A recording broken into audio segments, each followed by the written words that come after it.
야담과 옛날 이야기 가득한 백세야담. 정말 재밌어요. 저처럼 구독과 좋아요 잊지 말고 꼭 눌러주세요. 옛날 옛적 어느 고을에 몰락한 양반댁이 있었습니다. 문과 출신의 댁과 급제자가 있었던 4대 이상의 양반 가문이었지요. 하지만 과한 혼례와 장례, 뇌물 등으로 가산을 탕진하기 시작했습니다. 역관 일에 개입했다가 사기 피해까지 당한 일도 있었지요. 그래서 지금은 아주 초라한 초가집에서 살고 있었습니다. 돛돌은 이미 기울어졌고 기와 위에는 이끼가 눌러앉아 쥐새끼들만 산다고 해도 이상할 것이 없었지요. 하지만 이 집에는 눈에 띄게 곱고 어여쁜 자매가 살고 있었습니다. 언니의 이름은 장서운. 키가 크고 눈매가 깊어 한번 웃으면 고을 아이들조차 입을 다물지 못했습니다. 여동생의 이름은 장소양. 얼굴이 작고 눈이 반짝였습니다. 살갗이 희어 초록 이파리 위에 핀 아침 이슬 같았지요. 두 사람은 모두 고왔지만 어릴 때부터 성격은 확연히 달랐습니다. 언니 서운이는 욕심이 많아서 양보할 줄 몰랐지요. 놀이개를 가지고 동생과 장난을 칠 때도 늘 삐치고 화를 냈답니다. 서운이는 그럴 때마다 부모님 앞에서 응석을 부렸습니다. 동생의 말을 믿고 진짜 서운이라고 지은 것이냐며 떼를 쓰는 것이었지요. 그만큼 두 자매는 자주 싸우면서도 완전히 틀어질 것이 불안해 다시 화해하는 사이였답니다. 그러던 어느 날이었습니다. 먹고 사는 것도 힘든 이 집에 혼담이 들어온 것이었습니다. 그것도 갑부로 알려진 환관애였지요. 어머머. 그럼 우리 이제 먹고 사는 문제 다 해결된 건가요? 경거망동 말거라. 환관에는 이상한 소문이 있어. 무슨 소문이 있다는 거예요? 그 많은 돈을 어디서 벌었는지 아무도 모른다는 것이다. 전란 때 군자금을 우연히 발견했다는 소문도 있고, 몰래 외관과 비밀 거래를 했다는 말도 있어. 완전 흥미로워요, 아버지. 이거사, 무엇이 흥미롭단 말이야? 너는 무섭지도 않느냐? 차라리 죽은 자와 거래를 했다든가, 외딴 산속에서 도깨비에게 방망이를 얻었다는 이야기가 더 재밌을 텐데. 아버지는 고개를 절레절레 저었습니다. 어떻게 저런 녀석이 어미 뱃속에 나왔는고? 그런데 옆에서 듣고 있던 소양이가 조심히 입을 열었습니다. 아버지, 어떻게 돈을 벌었든 우리에게는 그 돈이 필요하지 않습니까? 그야 그렇지만, 소양아, 아무래도 환관에는 마음에 걸린다. 그 집 아들 녀석 얼굴을 본 사람도 별로 없단 말이다. 내가 그래도 양반이지 않느냐? 수소문을 했는데 환관에에 대해 아는 사람들이 별로 없었어. 너무 이상하지 않느냐? 아무렴 어때요, 아버지? 그냥 우리 소양이 보내요. 그래야 땅 하나라도 받지 않겠어요? 너는 좀 가만히 있거라. 아버지, 저는 환관의 아드님에게 시집을 가겠습니다. 소양아, 정말 괜찮겠느냐? 우리 집이 살 방법은 그것밖에 없습니다. 돌아가신 어머니를 볼 면목이 없어 매일 밤에 잠을 못 이뤘답니다. 그러니 아버지, 어서 저를 보내주셔요. 아버지는 그만 두 딸 앞에서 눈물을 흘리고 말았습니다. 그렇게 소양이는 조촐한 혼인을 치르기로 하였습니다. 몰락한 양반댁이라서 축하해주는 사람은 그리 많지 않았지요. 그냥 동네에서 구경하러 온 사람들이었습니다. 그 중에는 뭐 얻어먹을 것이 있을까 하고 찾아온 거지들도 있었답니다. 아버지, 그 무섭게 생긴 환관의 아드님은 언제 오신대요? 언니 서운이가 속삭이자 아버지가 얼굴을 찡그리는 것이었습니다. 못하는 소리가 없구나. 그리고 내가 언제 무섭게 생겼다고 했느냐? 그 얼굴을 본 사람이 없다고 했지. 말을 바로 하거라. 말이 끝나기가 무섭게 소양과 혼인할 남자가 천천히 등장하는 것이었습니다. 그런데 이게 무슨 일인지 멀끔하고 듬직한 남자 한 명이 나온 것이 아니겠어요. 소양이도 놀랐지만 언니 서운이도 입이 벌어질 정도로 깜짝 놀랐지요. 그만큼 환관의 아들이 잘생긴 것이었습니다. 아버지, 저 사람이 환관의 아드님인가 봐요. 근데 너무 잘생겼는데. 아무도 본 사람이 없다고 하셨는데 그거 진짜였어요? 아버지는 대답은 하지 않고 눈물을 흘렸습니다. 크게 걱정했는데 생각보다 훤칠한 남자가 나왔으니 말이에요. 우리 딸 잘 부탁합니다. 아버지는 절이라도 하고 싶은 심정이었습니다. 하지만 사돈 체면에 절은 할 수 없으니 고개만 푹 숙이고 말았지요. 소양이도 이상하게 눈물이 나오는 것이었습니다. 황간애에 대한 소문이 좋지 않아서 내심 걱정이 많았던 것이었습니다. 이제 소양이의 서방님이 될 남자가 수줍게 웃었습니다. 소양이도 모처럼 설렜지요. 해가 저물고 소양이는 신방에서 기다리고 있었습니다. 백주와 편육, 전병과 강정이 정갈하게 차려져 있었고 아들 많이 낳으라는 뜻으로 대추와 밤도 놓여 있었지요. 그 앞에는 촛불이 은은하게 비치고 있었습니다. 소양이는 절로 웃음이 나왔습니다. 그래. 역시 소문은 소문일 뿐이야. 괜히 걱정했구나. 이제 우리 아버지와 언니 잘 사는 일만 남았어. 얼마 가지 않아 문이 열리고 기다리던 서방님이 들어왔습니다. 부인, 오래 기다리셨구려. 아닙니다, 서방님. 잘 차려진 음식을 보느라 시간 가는 줄 몰랐습니다. 말씀도 참 곱게 하시는구려. 듣던 대로 정말 미인이구려. 서방님도 참 수려하십니다. 그러다 그만 소양이가 눈물을 흘리는 것이었습니다. 아니, 부인, 이 좋은 날에 왜 우시는 게요? 송구합니다, 서방님. 실은 여기 오기 전까지 불충을 가득 담고 있었습니다. 불충이라니요. 자세히 말씀해 주시지요. 서방님은 사연을 듣고는 당황하는 기색이 역력하였습니다. 소양이는 그런 서방님의 중정을 눈치채지 못하고 계속 말을 이어갔습니다. 사실 우리 아버지도 꺼리셨습니다. 혼담이 들어온 것만으로도 기뻐할 일이었으나 소문이라는 것이 워낙 무서운지라. 부인 말씀은 충분히 이해하오. 그러니 이제 눈물을 거두시오. 소양이는 겨우 마음을 진정시켰답니다. 이렇게 다시 보니 서방님의 용모는 참 흠잡을 데가 없었습니다. 그럴 때마다 다행이라고 안심하는 것이었지요. 우리 아버지는 과거 시험을 치렀으나 부정입격이라는 이유로 낙방을 하셨소. 억울한 일이었지요.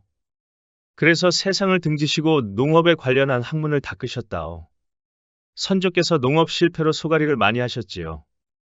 그러다 실용적인 서책을 집필하시다가 상단과 비밀 거래를 하였답니다. 아버지께서 집필하신 서책에 세상에 공개되지 않은 기술이 있었지 뭐요. 신분의 제약이 있으셔서 공식적으로 인정은 못 받으셨지만 큰돈을 벌게 되었답니다. 저는 어릴 때 이 사연을 듣고 우리 아버지를 벽촌제호라고 불렀습니다. 벽촌제호라고 하셨습니까? 그렇소이다. 제가 어릴 때 읽은 책에서 본 글자를 제멋대로 합친 것이요. 벽촌에 사는 제왕 정도로 이해하시면 되겠소. 그런 사연이 있었군요. 정말 몰라봬서 송구합니다, 서방님. 이제야 모든 사정을 이해했습니다. 소양이는 또 울음이 터지고 말았습니다. 오늘은 정말 기쁜 날이 아니오. 그러니 그만 우시오, 부인. 그렇게 소양이는 서방님과 함께 꿈 같은 밤을 보냈답니다. 해가 뜨자 소양이는 얼른 부엌으로 갔습니다. 이제 엄연히 황간의 며느리였으니까요. 부엌에는 시어머니가 계셨습니다. 아가야, 벌써 일어났구나. 어머님, 저를 깨우시지 그러셨어요. 아니다, 아가야. 이렇게 휑한 동네에 오느라 네가 고생이 많았구나. 소양이는 또 눈물이 나오려고 하였지요. 어머님도 이렇게 좋은 분이신데 감히 그런 소문에 휘둘린 내가 참 원망스럽구나. 내가 앞으로 진짜 우리 어머니처럼 모실 것이야.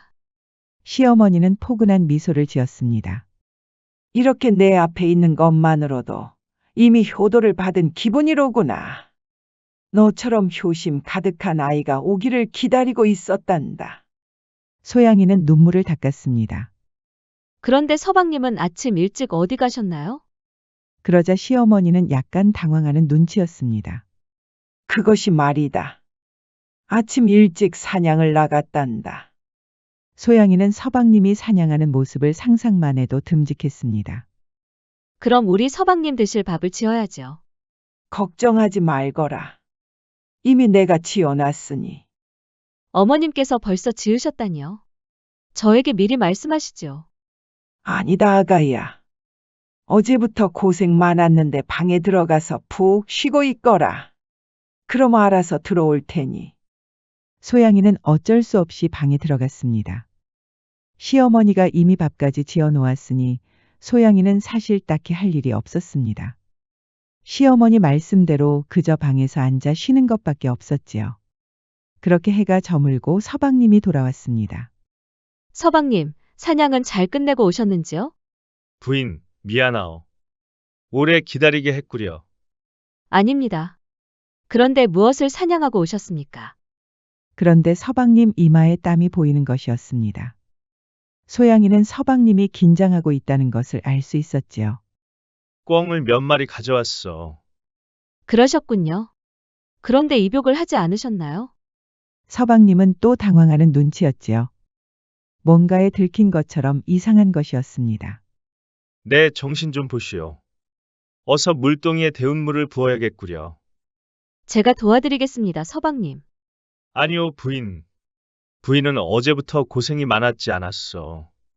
그러니 어서 쉬시오. 그렇게 서방님은 다급히 나가는 것이었습니다. 지금까지 서방님의 행동이 이상하다는 것은 누구나 알 수 있겠지요. 소양이도 이상하여 밖으로 나가 보았습니다. 그런데 시어머니께서 큰 물동이에 데운 물을 붓고 있는 것이었습니다. 소양이는 당연코 며느리의 몫이라고 여겼지요. 어머님, 제가 하겠습니다. 그런데 이게 무슨 일인지. 시어머니가 화들짝 놀라서 대야를 떨어뜨리지 뭐예요. 옆에 있던 서방님도 기겁을 하는 것이었습니다. 부인, 기척도 없이 그렇게 들어오면 어쩌. 저는 그저 어머님을 도와드리고 싶었던 것뿐인데. 여기 일은 신경 쓰지 마시고 방에 들어가서 쉬시오. 소양이는 서방님의 다그치는 듯한 태도가 이상한 것이었습니다. 대야를 떨어뜨린 시어머니가 벌벌 떨고 있는 것이었지요. 아침에 그렇게 따스하게 대해주시던 시어머니가 맞는지 의아한 것이었습니다. 목욕을 마치고 들어온 서방님은 풀이 죽어 있었습니다. 아까는 걱정을 끼쳐드려 미안하오. 그런 말씀 마소서. 제가 눈치가 없어서 그만. 시어머니 대신 물을 채워드리려고 그런 것뿐입니다. 당연히 저도 알지요. 우리 어머니께서 절 워낙 아끼시느라 그렇소. 아버지께서 편찮으신 뒤로 저희 일을 도맡아 하고 계시지요. 부인이 대신 그 일을 하면 아들을 뺏긴다는 생각을 하고 계신 것 같소. 어쩜 그럴 수가. 그만큼 서방님을 사랑한다는 게 아닙니까? 그렇지. 역시 부인은 이해해 주시는구려. 소양이는 또 울음이 터졌습니다. 부인, 그러지 말고 어서 누웁시다. 오늘 사냥을 하고 왔더니 정말 피곤하구려. 그렇게 소양이는 찜찜한 기분으로 서방님과 하룻밤을 보냈답니다. 그런데 이후에도 이상한 일이 있었습니다. 서방님이 매일같이 나가서 늦은 밤에 들어오는 것이었지요. 시어머니는 그럴 때마다 사냥에 갔다, 친구 집에 놀러 갔다, 아버지 심부름으로 먼 지방으로 갔다 등 둘러대는 느낌이었습니다. 그리고 해가 떨어지면 서방님이 들어오는 것이었지요. 소양이는 하는 일 없이 시간만 흐르니 조금씩 답답해진 것이었습니다.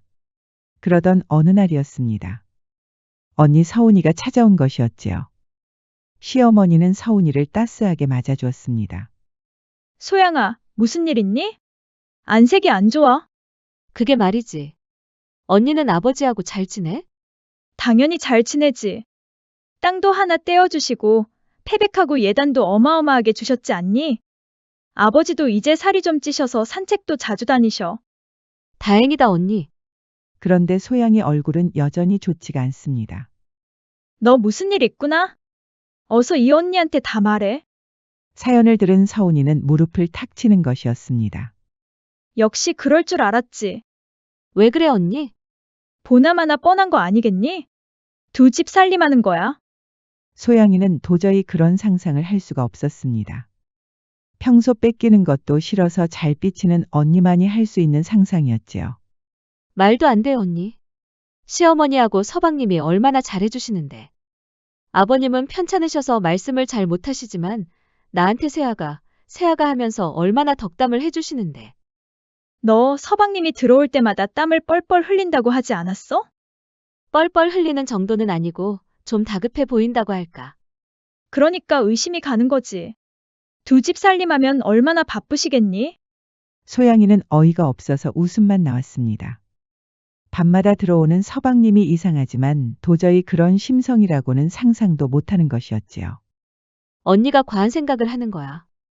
그러지 말고 이 언니하고 따라가 보는 게 어때? 서방님을 미행하자는 거야? 그렇게 나쁘게만 생각하지 말고 너도 답답하니까 이 언니한테도 말하는 거잖아. 그러니까 내일 아침에는 이 언니하고 따라가 보자. 결국 소양이는 언니와 함께 서방님을 따라가기로 했습니다. 그러지 않고서는 궁금해서 잠도 오지 않을 것 같았지요. 그날 밤에도 서방님은 다급한 얼굴로 방으로 들어왔습니다. 최대한 침착해 보이려는 태도 때문에 불안해지는 건 소양이었습니다. 소양이는 그날 밤에 도저히 서방님과 하룻밤을 보낼 수가 없었습니다. 몸이 아프다는 핑계로 서방님 손길을 거부한 셈이었지요. 그렇게 아침이 되자 서방님은 조심스럽게 방을 나갔습니다. 자는 척하던 소양이는 바로 눈을 뜨고 조심스럽게 일어섰지요. 서방님, 제발 아니길 바랍니다. 나갈 채비를 하던 소양이는 시어머니를 향해 절을 올렸습니다. 오늘도 부엌에서 열심히 밥을 짓고 계셨지요. 어머님, 저의 불충을 용서하소서. 그렇게 소양이는 언니와 함께 서방님을 따라갔습니다. 서방님의 발걸음이 빨라지니 소양이와 언니도 마음이 급해졌습니다. 그런데 서방님은 숲속으로 들어갔습니다. 언니의 말대로 두 집 살림이라면 또 다른 기와집으로 들어가야겠지요. 역시 우리 서방님은 두 집 살림을 할 뿐이 아니야. 그런데 소양이와 언니가 도착한 곳은 초가집이었습니다. 이런 숲속에 초가집이 있다는 것도 이상했지요. 아니나 다를까 서방님이 초가집으로 들어가는 것이었습니다. 그리고 얼마 가지 않아 소양이의 시어머니가 나타난 것이었습니다. 그런데 시어머니 손에 큰 보자기가 있는 것이 아니겠어요. 지나갈 때 음식 냄새가 코를 찔렀습니다. 소양이는 직감적으로 보자기 안에 부엌에서 지은 밥과 음식이 있다고 확신했지요. 어머머, 저것 좀 봐. 네 시어머니도 두 집 살림을 한다는 것을 알고 있었어. 그게 무슨 말이야, 언니? 이제야 이해가 된다. 네 서방님은 애초 혼인한 여자가 있었고 너는 첩이었던 거야. 시어머니가 너한테 잘해줬던 건 미안해서 그랬겠지. 네 서방님이 하도 첩을 들여달라고 조르지 않았겠어? 시아버지는 그런 철없는 아들 때문에 드러누웠겠지. 그렇다고 해도 소양이는 도저히 이해할 수가 없었습니다. 어느 누구에게도 볼 수 없는 인자한 미소의 시어머니. 몸이 편찮으신데도 굳이 일어서서 손을 따스하게 잡아주신 시아버지. 그리고 어떻게든 이해를 돕고 사랑해 주려고 하는 서방님. 언니 서운이의 말을 완전히 믿을 수가 없는 이유였지요. 믿지 못하는 눈치구나? 그럼 뭐 어쩔 수 없지. 언니, 뭐 하는 거야? 뭐 하긴, 저 초가집에 들어가서 본처의 면상을 좀 봐야겠다. 감히 내 동생 가슴에 못을 박다니 말이야. 그러지 마, 언니. 그러던 중에 시어머니가 초가집에서 나왔습니다. 얼굴은 너무나 슬퍼 보였지요. 지켜보던 소양이도 눈물이 앞을 가리는 것이었습니다. 어떻게 할 거야? 정말 두 집 살림인지 너도 궁금하잖아. 이렇게 또 집으로 돌아가서 소갈이 할 거야? 나 같으면 벌써 들어갔어. 소양이는 주먹을 꽉 쥐고 언니의 뜻을 따르기로 했습니다. 언니 말대로 이대로 집에 돌아가면 또 잠이 안 올 것은 뻔하니까요. 그렇게 소양이와 언니는 서로 손을 꽉 잡고 초가집으로 들어갔습니다. 시어머니는 이미 보이지 않을 정도로 멀리 떨어져 있었지요.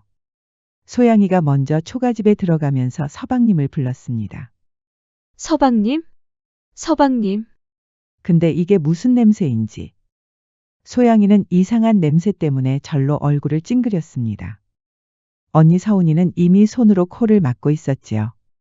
이거 짐승 냄새 아니야? 그때였습니다. 초가집의 방에는 사람이 잘 때 쓰는 침구가 보이지 않았습니다. 소양이와 언니 서운이의 눈에 가장 먼저 들어온 것은 다름 아닌 돌탑이었습니다. 초가집 방에 돌탑이라니. 이게 대체 무슨 일일까요? 그리고 언니 서운이가 말한 것처럼 야생 짐승에게서 나는 냄새. 그리고 돌탑 앞을 지키던 뭔가의 소양이와 언니가 기겁을 한 것이었습니다. 바로 늑대였지요. 시커먼 늑대가 초가집의 방에 있다니. 그것도 돌탑 앞에 앉아있는 늑대는 대체 무슨 광경일까요? 소양이와 언니는 비명을 지르며 밖으로 도망쳤습니다. 언니는 어릴 때부터 발이 빨라서 도망도 잘 다녔지요. 동생인 소양이를 떨구고 도망친 일도 많았습니다. 이번에도 마찬가지네요. 소양이는 그만 발을 헛디뎌 넘어지고 말았습니다. 언니는 그런 소양이는 신경도 못 쓰고 걸음아 나 살려라 하고 주랭랑을 치는 것이었습니다. 소양이는 언니를 불렀지만 야속하게도 돌아올 리가 없었습니다. 뒤를 돌아보니 그 무서운 늑대가 소양이 앞에 와 있었습니다. 소양이는 너무 무서워서 소리도 지르지 못하였지요. 발은 돌처럼 굳어서 일어서지도 못하는 것이었습니다. 이대로 나는 죽나 보다. 아버지, 어머니, 먼저 떠나는 이 불효자를 용서하소서.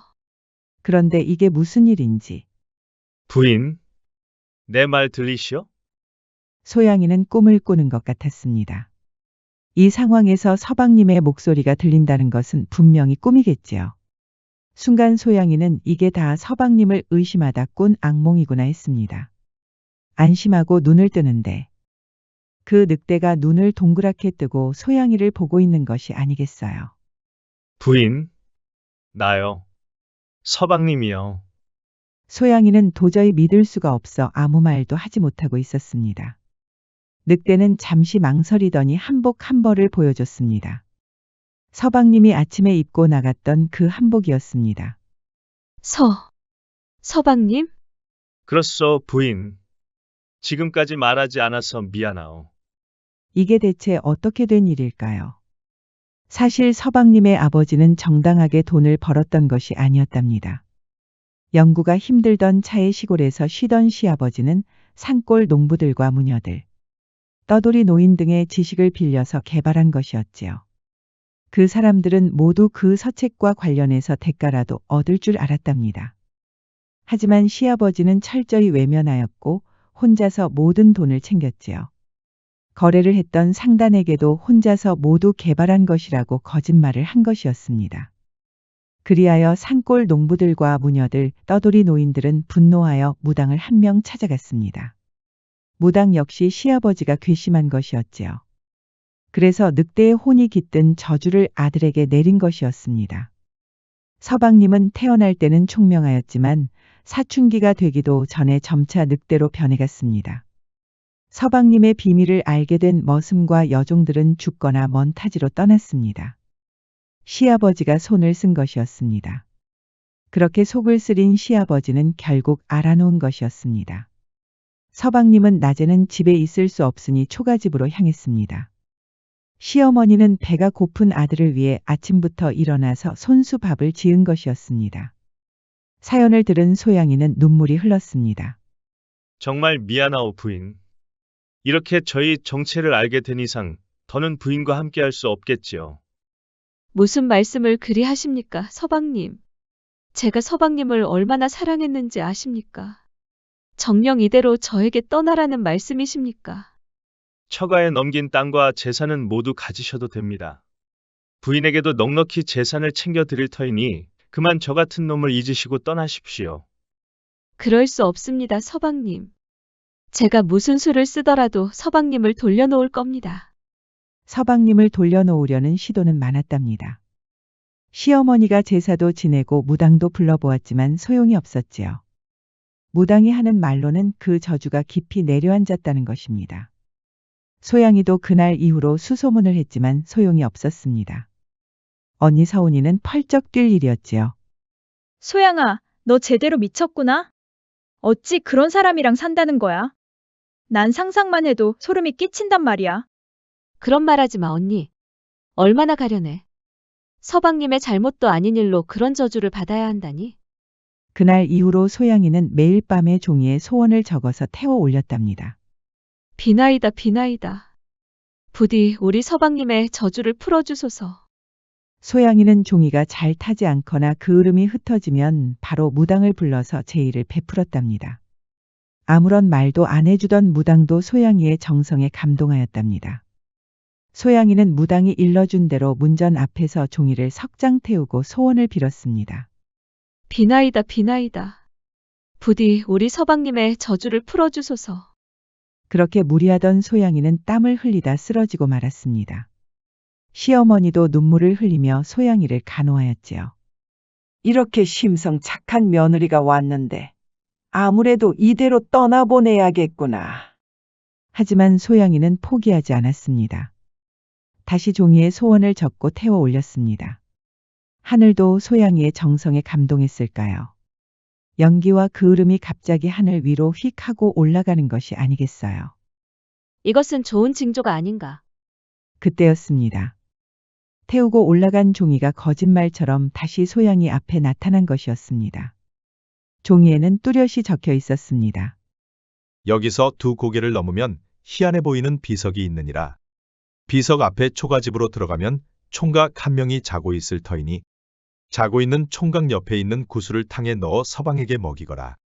소양이는 두 눈으로 보고도 믿을 수가 없었습니다. 종이는 마지막 글에는 이렇게 쓰여 있었습니다. 너의 앞에 시험과 시련이 기다리고 있을지니. 그렇게 종이는 태워서 사라졌습니다. 소양이는 얼른 떠날 채비를 하였지요. 이것은 분명히 하늘이 준 마지막 기회였습니다. 종이에 적힌 대로 두 고개를 넘었더니 비석이 보였습니다. 비석 주변으로 바위가 박혀 있어 희한하게 보입니다. 여기로구나. 그리고 진짜 비석 앞에 초가집이 하나 있었습니다.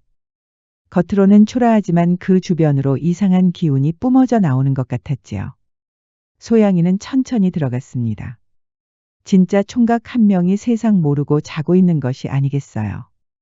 그리고 그 옆에 영롱한 불빛을 내는 구슬이 있었습니다. 이게 대체 뭘까?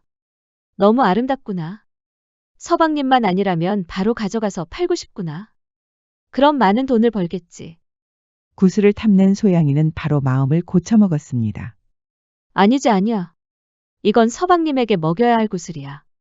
소양이는 천천히 총각 옆을 지나갔습니다. 그런데 이게 무슨 일인지. 소양이는 하마터면 비명을 지를 뻔했습니다. 거울에 비친 총각의 다리 사이로 꼬리가 보이는 것이었습니다. 설마 구미호? 소양이는 벌벌 떨기 시작했습니다. 늑대로 변한 서방님을 만났을 때처럼 발이 굳고 말았지요. 정신 차려야 해. 서방님이 기다리고 있어. 소양이는 눈을 꼭 감고 천천히 움직였습니다. 이마에서 땀이 줄줄 흐르고 있었고 입안은 벌벌 떠느라 달그락거리는 소리까지 들렸답니다. 소양이는 들킬 것이 두려워 숨을 삼키고 또 삼켰습니다. 그렇게 구슬은 소양이의 손에 들어왔습니다. 구슬을 잠시 지켜본 소양이는 그 영롱한 불빛에 또 한 번 빠져들었습니다. 구슬을 훔친 소양이는 천천히 초가집을 나왔지요. 총각은 여전히 자고 있었습니다. 그런데 이게 무슨 일인지. 막 초가집을 나오려는데 총각이 급하게 일어서는 소리가 들리는 것이 아니겠어요. 깜짝 놀란 소양이는 소리를 지르며 밖으로 도망쳤습니다. 언니를 따라갈 때처럼 젖먹던 힘을 짜내서 힘껏 달렸습니다. 한평생 소양이가 이렇게 빨리 달린 적은 없었습니다. 그런데 그 총각은 초가집에서 나오지 않았답니다. 대체 그 구미호는 무슨 생각일까요? 왜 따라오지 않는 걸까? 소양이는 얼른 서방님이 있는 초가집으로 향했습니다. 그런데 갑자기 소양이의 발이 뭔가에 걸린 것이었습니다. 이게 뭐야? 설마 늪이란 말인가? 분명히 오는 길에는 늪이 없었는데 이게 무슨 일일까요? 그리고 그 앞에 말로만 듣던 구미호가 나타났습니다. 감히 내 구슬을 훔쳐가다니. 소양이는 너무 놀라서 일단 용서부터 빌었지요. 이대로 죽을 수는 없으니까요. 부디 저를 용서하소서. 저주에 걸린 서방님을 위한 것이었습니다. 사연을 들은 구미호는 피식하고 웃는 것이었습니다. 살고 싶으냐? 예. 부디 절 용서하소서. 거기는 진실을 말하면 죽는 늪이니라. 거기서 살아서 나오고 싶으면 서방님을 사랑하지 않는다고 말해야 한다. 그것이 무슨 말씀입니까? 방금 말한 대로야. 서방님을 사랑하지 않는다고 해라. 그럼 그 늪에서 빠져나올 수 있을 것이다. 하지만 소양이는 서방님을 너무나 사랑하고 있었지요. 서방님에게 구슬을 가져다 주려면 거짓말을 해야 할까요? 그때 타오른 종이에 적힌 말이 떠올랐습니다. 너의 앞에 시험과 시련이 기다리고 있을지니. 설마 이게 다 시험일까? 소양이는 구미호를 똑바로 노려보았습니다. 저는 서방님을 사랑합니다. 그것도 무지하게 사랑합니다. 그러니 여기까지 온 것이지요. 그러자 구미호는 잔뜩 삐친 얼굴을 하는 것이 아니겠어요. 결국 소양이는 늪으로 완전히 빠져들었습니다. 그런데 이게 무슨 일인지. 늪으로 분명히 빠진 소양이가 멀쩡히 숲속을 걷고 있는 것이 아니겠어요. 소양이는 자신감을 가지고 다시 한 발 한 발 앞으로 나아갔습니다. 그러다 돌아오면서 넘어온 고개에 거의 도달했습니다. 그런데 그 앞에 그 구미호가 기다리고 있었지요. 저 고개를 넘어서면 너는 모든 기억을 잃을 게야. 그게 무슨 말씀입니까? 저기가 바로 망각의 고개란다. 저기를 넘으면 네가 그토록 사랑하는 서방님을 잃어버린다는 거지. 그래도 그 구슬을 가지고 돌아갈 테냐? 소양이는 다시 불안에 떨었습니다. 분명히 두려울 것이야. 늑대로 변한 남자 구하겠다고 네 기억까지 잃어서야 되겠느냐? 네가 그토록 사랑하는 서방님뿐만 아니라 아버지와 언니까지 모두 알아보지 못하게 될 게야. 그러니 어서 그 구슬을 돌려주고 떠나거라. 하지만 소양이는 묵묵히 고개를 넘었습니다. 구미호가 난리를 쳐도 막을 수 없었지요. 그렇게 고개를 넘은 소양이는 진짜로 기억을 잃은 것이었습니다. 여기가 어디지? 내가 왜 여기에 있는 거야? 소양이는 마치 어린아이처럼 멀뚱히 걷다가 발을 헛디뎌 넘어지고 말았습니다.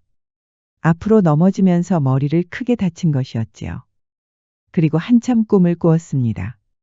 부인, 왜 쓸데없는 짓을 하는 것이오?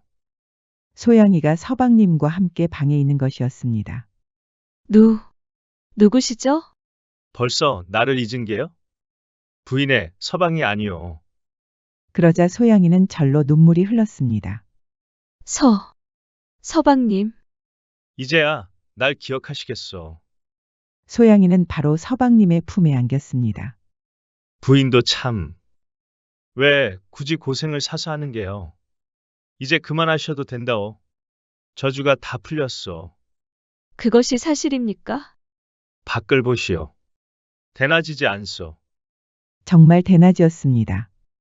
환한 대낮에 보는 서방님의 용모는 더 수려하였습니다. 이제 그딴 거 내려놓고 나와 함께 나갑시다. 소양이의 품에는 바로 구미호의 구슬이 있었습니다. 이것을 내려놓으라고요? 그렇소. 나는 이미 저주가 풀렸는데 그딴 것이 뭐가 필요하겠소. 그러니 그만 내려놓고 나하고 나갑시다. 소양이는 서방님이 말한 대로 구슬을 내려놓으려다가 불타는 종이가 떠올랐습니다. 이것이 모두 시험과 시련이었지요. 저는 이 구슬을 꼭 가지고 가야 합니다. 방금 뭐라고 하였소, 부인? 나는 이렇게 저주가 풀렸다니까. 서방님이 갑자기 화를 내니 소양이는 기겁하였답니다. 하지만 놀랍게도 소양이가 있는 곳은 방이 아니라 숲속이었지요. 모든 것이 구미호가 만들어낸 환상이었습니다. 기억을 잃었다가 돌아온 건 소양이의 간절한 사랑 덕분이었습니다. 소양이는 진이 다 빠졌답니다. 그렇게 한 걸음 한 걸음 조금씩 서방님이 있는 집으로 돌아왔답니다. 그러다 결국 쓰러지고 말았지요. 소양이는 깨어나자마자 바로 서방님부터 찾았습니다. 옆에는 시어머니가 눈물을 흘리고 있었지요. 아이고 아가야. 이제야 깨어났구나. 서방님은 제가 가져온 구슬은 어디 있습니까? 소양이는 바로 구슬을 탕에 넣어 끓였지요. 구슬이 탕에 녹는 모습은 보기만 해도 신기하였습니다. 그렇게 탕을 먹은 서방님은 정말 저주가 풀렸습니다. 서방님은 대낮에 밖으로 나가 마음껏 따스한 햇빛을 받았지요. 소양이와 서방님은 다시 성대한 혼인식을 올렸습니다. 시아버지도 소식을 듣고 건강을 되찾으셨지요. 시어머니 역시 소양이의 지극한 사랑에 감격하여 눈물을 흘렸답니다. 혼인식에 정말 많은 사람들이 몰렸습니다. 시아버지는 과거의 잘못을 뉘우치고 모든 보상을 하기로 하였지요. 서책을 집필할 때 도와줬던 산골 농부들과 무녀들, 떠돌이 노인들의 후손들에게도 아낌없이 지원한 것이었습니다. 그날 밤 신방에는 모란처럼 뜨거운 사랑이 피어나고 있었습니다. 이제야 부인을 제대로 안을 수 있겠구려. 서방님. 오늘 밤은 잠시 참아주셔요. 왜 그러는 거요, 부인? 내가 잘못한 것이라도 있어? 그것이 아니라 내일 대낮에 절 안아주셔요. 서방님은 다음 날 아침에 따스한 햇빛을 받으며 소영이를 안았답니다. 오고지에라는 말이 있지요.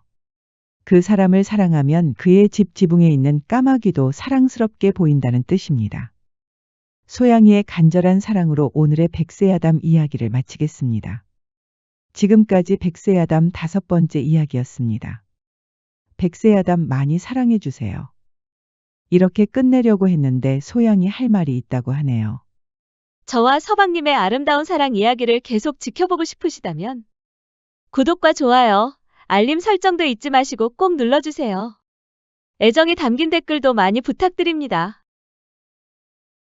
야담과 옛날 이야기 가득한 백세야담 어떠셨나요? 앞으로도 재밌고 감동적인 이야기가 가득하니 많이 기대해주세요.